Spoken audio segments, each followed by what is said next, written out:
নমস্কার বন্ধুরা, কেমন আছো তোমরা সবাই?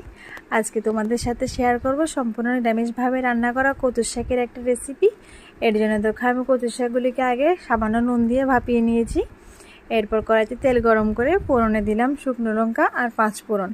এগুলো একটু ভাজা ভাজা করে নিয়ে দিয়ে দিলাম নারকেল কুচি আর কোরানো নারকেলগুলোকে আমি ভালো করে একটু ভেজে নেব। এরপর দেখো দিয়ে দেব আগে থেকে সিদ্ধ করে রাখা কচুর শাকটা। তোমরা কে কী কচুর শাক খেতে ভালোবাসো অবশ্যই কমেন্ট করে জানাবে, আর কে কীভাবে রান্না করো এটাও জানাবে।